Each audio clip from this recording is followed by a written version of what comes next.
Hey guys, Yips here coming with another video, and this is kind of going to be a update slash where I see affliction right now, where I see affliction going in the future, affliction's strengths, affliction's weaknesses, how that's going to change, just sort of an affliction warlock talk, and also where I'm planning to do in the future, and a couple updates to the channel. So, first, the updates to the channel. I'm really happy the way the channel is going. I've got a lot of subscribers in the past time that I've been making videos. People seem to have fairly positive feedback.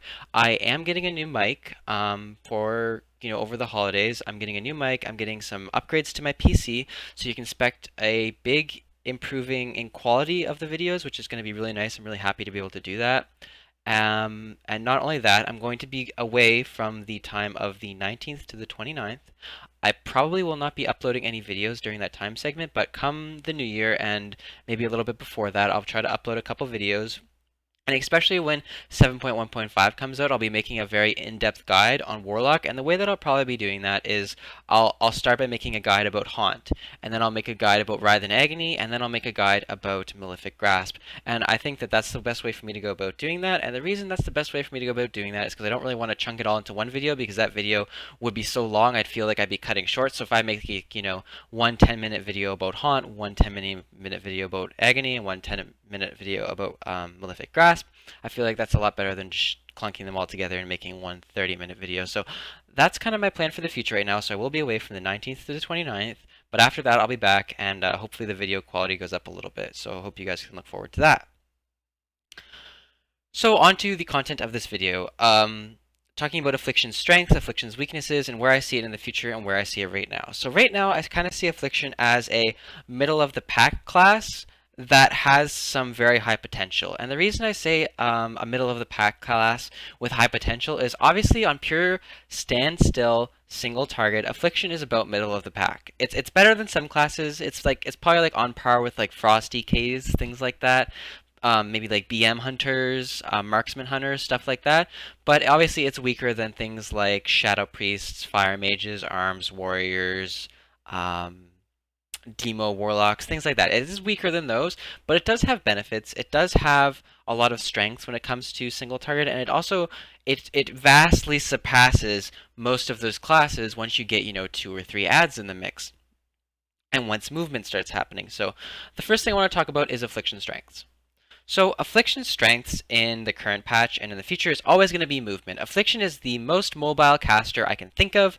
You have so many instants, you have so much that you can do while you're moving, and with good planning and good foresight, and able to plan your globals around movement, you're going to be able to utilize your class in a much better way than most others.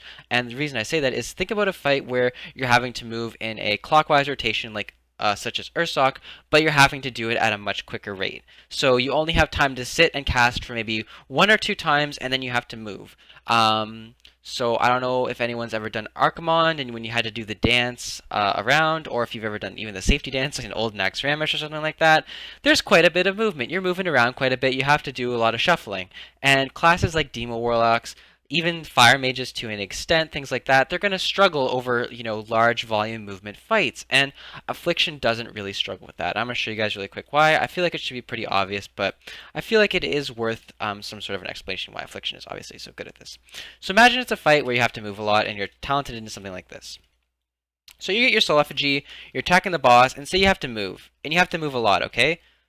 Look how much movement you can get just from your dots, right? You can stop, you can cast a UA, and then you can just start refreshing, because the pandemic timers don't mean too much. If you ever look at an Affliction Warlock's log, the filler spell for an Affliction Warlock is Drain Life, okay? So Drain Life is Affliction Warlock's filler.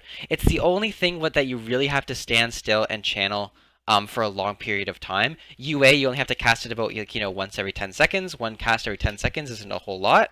It's actually very, very minimal for a caster. Everything else that you do is instant. And if any of you have also looked in Affliction Warlock's log, or have looked in Affliction Warlock's damage breakdown, Drain Life is an extremely small proportion of an Affliction Warlock's damage. It does like less than your Siphon Life. It does less than your Corruption. It's like nothing. It hardly does a thing. It only ticks for, like 60k every 0.8 seconds, which is, a lot, but you're not channeling it very often, even when you are standing still, because you have so many casts to keep up on. So it's kind of just like 2 corruptions in one if you get to sit there and channel it the entire boss fight. So what that means is, since you really only have one spell where you need to stand still, and since it's such a small portion of your damage anyways, that means you're a very mobile caster class. It means you get to move around a lot, you get to do a lot of things, and that makes you very powerful on fights that there is a lot of movement. So yeah, that's a really big Affliction Warlock strength that I think a lot of people don't emphasize.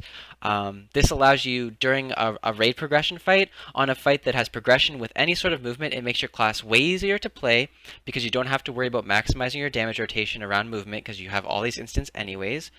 So yeah, you really have to look at Affliction Strength and be like, okay, one of them is definitely going to be movement damage. On a single target fight with a lot of movement, you're going to be able to do a lot more damage than most other casters on it. So that's one of the Affliction Strengths. Another Affliction Strength is multi-target cleave. Fights that are really indicative of this is such like Dragons, Cenarius, even Odin to an extent.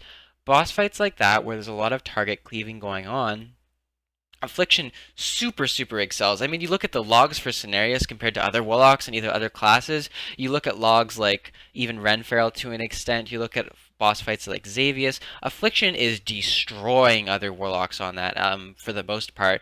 Obviously, there's the oddball Destro, the oddball Demo that's doing very well. But for the majority of the top percentiles of Warlocks and even casters, Affliction is just miles ahead when it comes to target fights like that. And that's just due to how Affliction works. So Affliction on multi-target, sure, it has a lot of ramp, right? You have to let your agony stack up. You have to let your dots, be ticking for a little bit so you're generating those compounding horrors, so you're generating those tormenting souls. Yes, it does have a little bit of ramp up time, but once there's 2 or 3 adds that you have fully dotted, you're basically doing your single target damage rotation for free on 3 adds, and that's just crazy because Affliction is already a middle of the pack single target spec. Maybe slightly below average. I'll give it that. Maybe it's slightly below average on single target, on standstill, but you're able to do that on 3 or 4 targets without any sort of hindrance, right? And that's another really big strength of Affliction. Imagine a council fight. You will crush most other classes on a council fight just simply because you're able to maintain your dots on every single target. And so those are really 2 of Affliction's core strengths, is mobility and council target cleaving. Plus you have decent sustained single target pressure. So that's really the strengths of Affliction in Raid. So boss fights that you should be looking to play Affliction on are going to be things like Council, things like Dragons, things like where you're able to maintain dots on multiple targets for an extended period of time, or on single target fights with a lot of movement. That's where Affliction is really going to shine. And I think that's good for Nighthold because Nighthold is going to have a lot of crazy mechanics.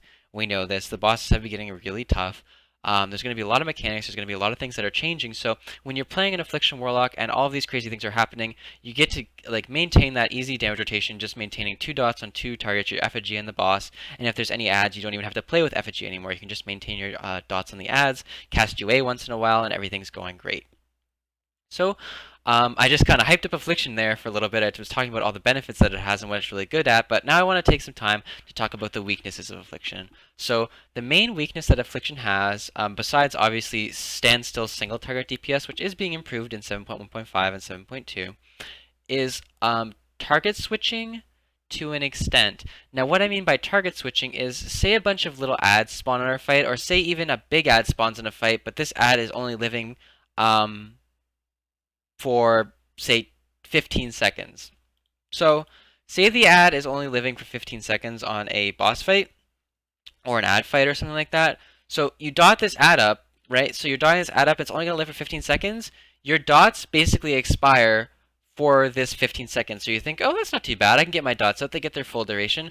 But they really don't get their full duration. The way Affliction does a lot of damage has to revolve around your tormenting soul stacks. It has to revolve around your UAs. It has to revolve around keeping agony up at a high number of stacks. If you look at it, if you've actually ever looked at agony numbers, it starts out ticking for an extremely low amount, like 9k, 14k, and then it starts to ramp, 24k, 29k. It's just increasing and increasing and increasing for every single stack that it generates.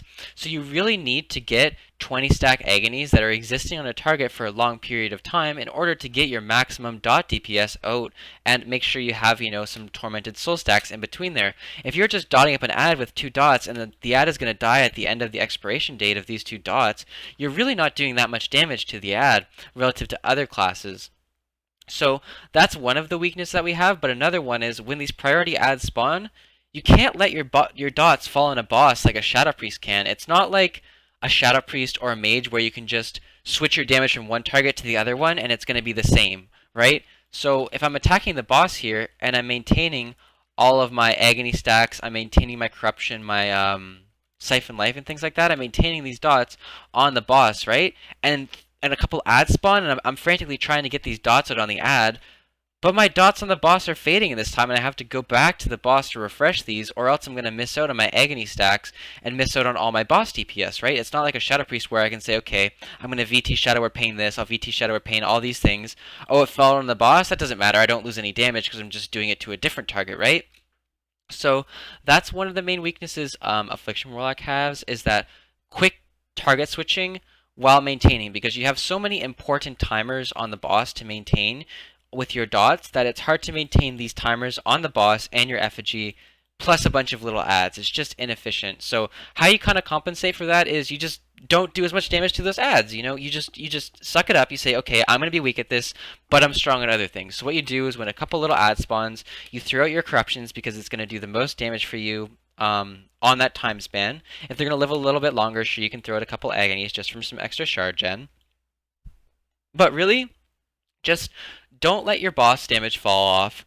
Don't let your yeah, just don't let your priority damage fall off. So basically what it's going to look like is on a boss with a lot of these little ads spawning is your DPS on those ads is going to be very, very low, but your boss DPS will be very, very high. And the other classes that are switching to these ads, they might just have a mixture of both, but you're just benefiting towards killing the boss, and that's just going to kind of be your role during that fight, because you really need to understand that when Affliction is good at something, you need to take that strength and you need to amplify it.